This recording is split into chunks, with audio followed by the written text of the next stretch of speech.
ஏன்னா அந்த திருடனுக்கு பாதுகாப்பு ஜெயில் தான். வெளியே போனா அவன் கொண்டுடுவான்.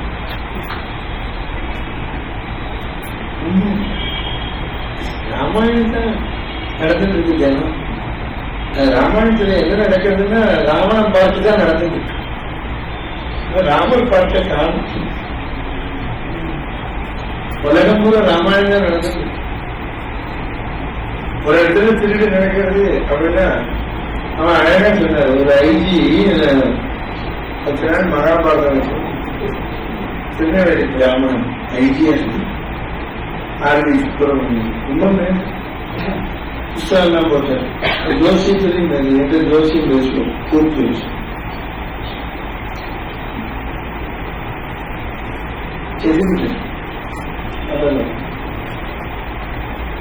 இந்த போலீஸ் குவார்டர்ஸ்ல கதை சொன்னேன் மெட்ராஸ்ல 1992, 93. அவர் தினம் வருவார். நின்று கேட்டார்.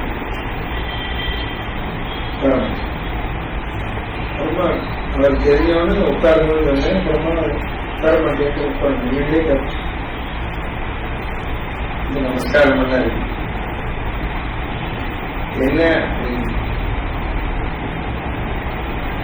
ஐஜி ஓ திருநெல்வேலி ராமன் நமஸ்காரம்.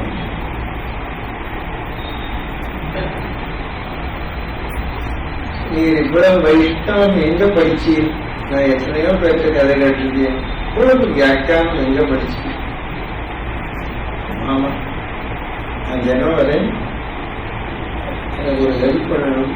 என்ன 10 நாள் எனக்கு வில்லி பாரதம் சொல்லணும்.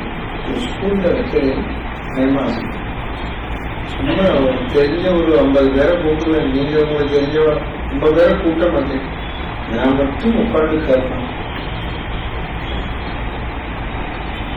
சொல்லுங்க.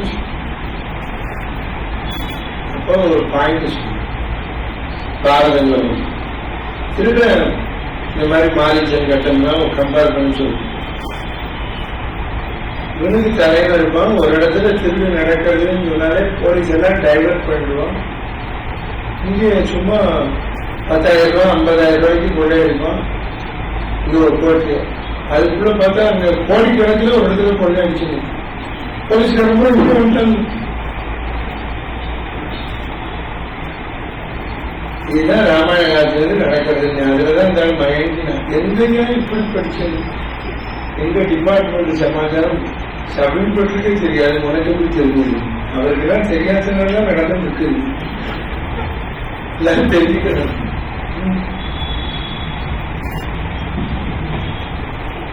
அவன் இந்த தெருவில் கொள்ளையடிக்கிறான். அவனே போன் பண்ணுவான் போலீஸுக்கு. இது ஒரு கொள்ளை நடக்கிறது. எல்லா போலீஸ்காரனும் உயிரும் ஜீப் எடுத்து இங்க வந்துடும்.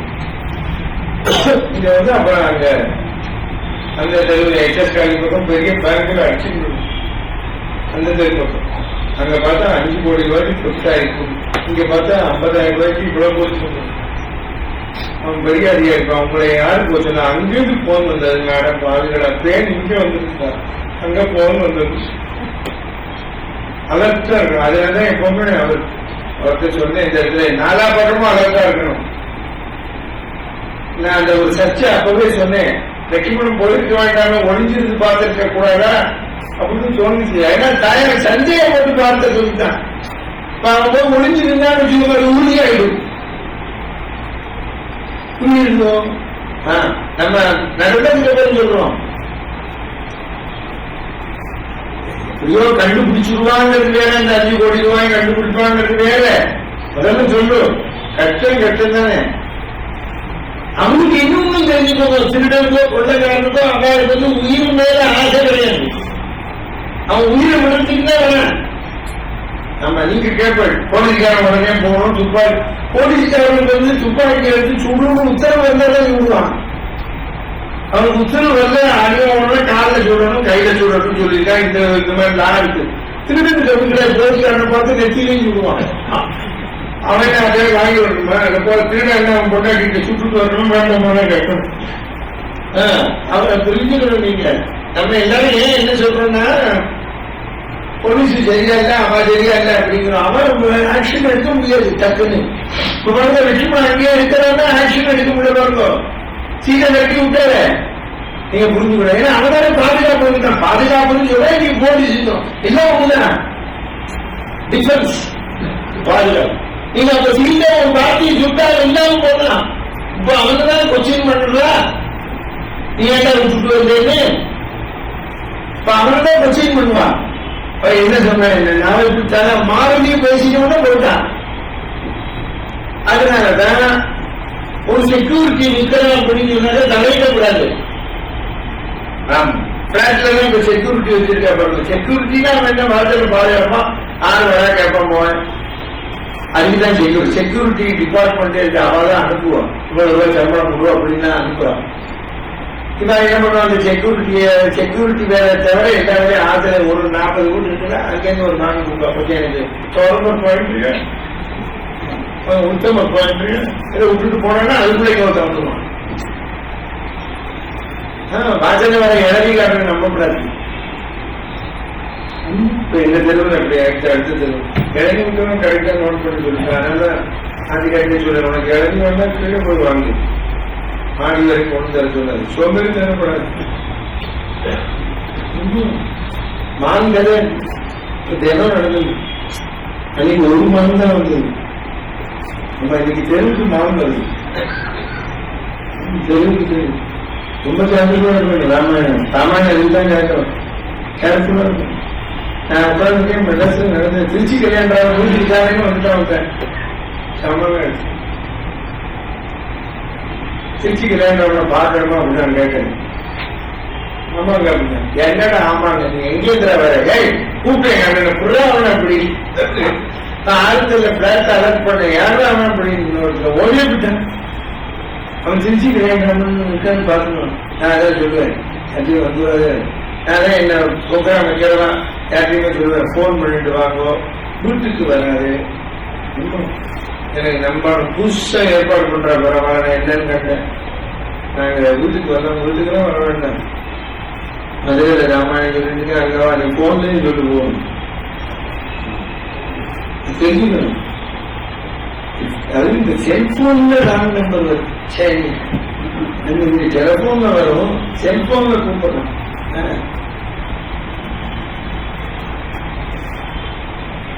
விஷயம் இருந்தானே அப்படி ஏதோ கூப்பிடும். ஏதோ நம்பர் அனுப்ப வேண்டும்.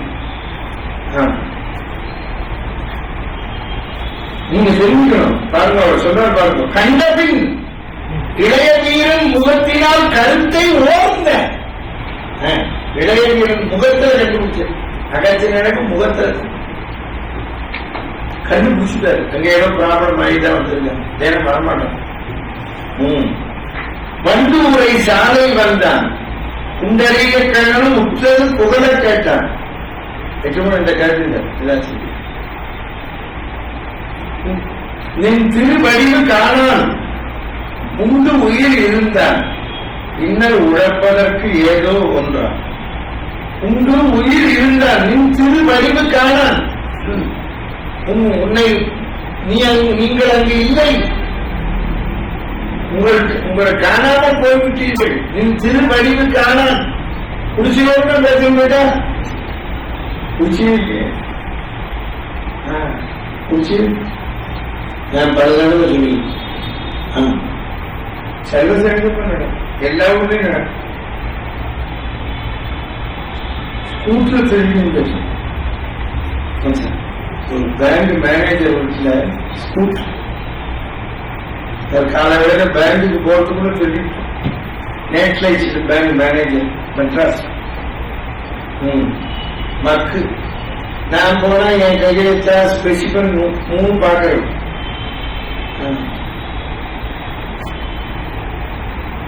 நான் 15 வருஷம் முன்னால அக்கௌண்ட் ஓபன் பண்ண போட்ட கையெழுத்து இப்ப போட முடியுமா? அது 2 வருஷத்துக்கு வந்து போட்டு காட்டுறதுக்கு வரணும். நான் அப்ப எப்படி போட்டேன்னு தெரியாது. நம்மளுக்கு 100 ஸ்பெசிபின் பார்க்கிறவர் நீங்க தானா கேள்வி கேட்கிறாங்க. ஸ்கூட்டர் திரும்பின்னு போனவங்க சாயந்தரம் கொண்டு ஸ்கூட்டர் கொண்டு வச்சுட்டா அவர் வீட்டுல எங்க மெட்ராஸ்ல அசோக் நகர்ல திடீர்னு ஒரு ஸ்கூட்டர் அப்படி கொண்டு வச்சுட்டான்.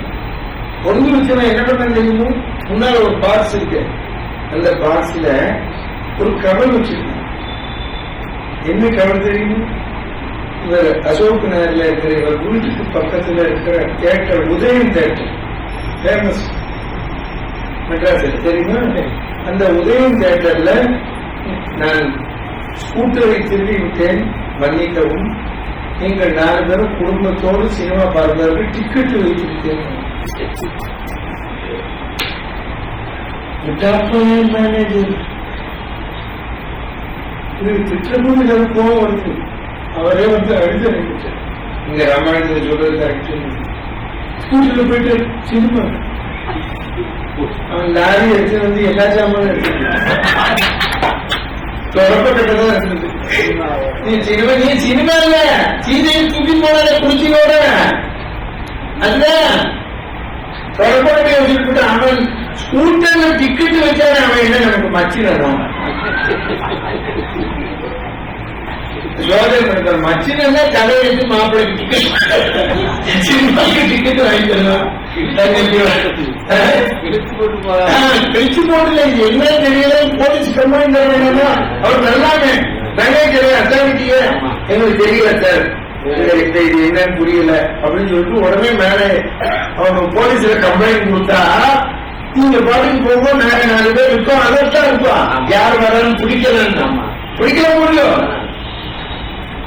அதுவும் நடந்தது. ஒரு பஸ்ல ஒரு தடவை அவர் ஊர் பையன் கண்டக்டர் அவன் சொன்னான் நடந்தது. இங்க இந்த கோவில்பட்டியில சூட் கேஸ எடுத்துட்டான், எல்லாரும் தூங்குறான் மெட்ராஸ் பஸ். அப்பெல்லாம் இந்த பிரைவேட் பஸ்ஸே கிடையாது, இல்ல இந்த திருவள்ளூர் பஸ் அதான் சூப்பர் டீலக்ஸ். அது எல்லாம் தூங்குறப்போ கரெக்டா எல்லாம் இந்த சூட் கேஸ மேல வைக்கணும், பணம் இதெல்லாம் வச்சிருக்கணும், மடியெல்லாம் வச்சுக்கணும். அவன் எல்லாம் நோட் பண்ண அழகா கோவில்பட்டியில இறங்குறாங்க, டிக்கெட்டு வாங்கியிருக்காரு. எல்லாரும் தூங்குறப்போ இருக்கா சரி கோவில்பட்டியில இறங்கணும், சூட்கேஸோட இறங்கிட்டான். ஏதோ பஸ் நிக்கிறது, இந்த சூட்கேஸ் இருக்கான்னு பார்த்துட்டு சூட்கேஸ் வண்டி தாண்டி சாத்தூர்ல இருக்கணும். இவர் கண்டக்டர் கத்துற கண்டக்டர் இன்டெலிஜென்டா என்ன பண்ண அந்த பஸ்ஸை திருப்பிடும், சென்னைன்னு போட்ட திருநெல்வேலிக்கு மாற்றணும். திருப்பி அதே ரூட்ல வந்தா இவன் இந்த சூட்கேஸ் எடுத்து நிக்கணும், பஸ் இப்படி காட்டணும். திருநெல்வேலிக்கு போட்டு திருநெல்வேலி இடம் இருக்கு உனக்குதான் கூட்டு போனேன். இன்னொரு பையன் சொன்னா இந்த மாதிரி அண்ணா நடத்துறது. அதான் எல்லாருக்கும் ஒரு மாதிரி சொல்றேன், எப்பவுமே நம்ம கையில சூட்கேஸ் நம்ம தான் வச்சுக்கணும். ட்ரெயினா இருந்தாலுமே தலைமாட்டில வச்சுக்கணும். நான் எத்தனை பேருக்கு ட்ரெயின்ல போடுற சொல்றாரு, இந்த செகண்ட் கிளாஸ்ல இந்த பொம்மை நாட்டிலாம் நகைய போட்டுக்குது, அந்த ஜென்னல் கிட்ட தலைய பட்டுக்கிட்ட பெருமாள் அந்த பாண்டிய இங்கிருந்து மதுரை திருச்சி 11 மணிக்கு தாண்டி அரியலூர் 12 மணிக்கு கிட்ட அங்க 12 மணிக்கு போகும். அந்த அந்த அரியலூர் விழுப்புரங்கிற ரயில்வே ஸ்டேஷன் இருக்கு, விருத்தாச்சலம் இருக்குதான். ஆளுங்க ஏறதுக்கு இறங்கிறதுக்கு நான் மெனக்கிட்டு சொல்றேன் ஒரு அம்மாட்ட, இப்படி தலை வச்சுக்கோமா, அங்க வச்சுக்க கூடாது, அந்த ஷட்டரை போட்டுக்கோ, காத்து வந்து கண்ணாடி போடாது,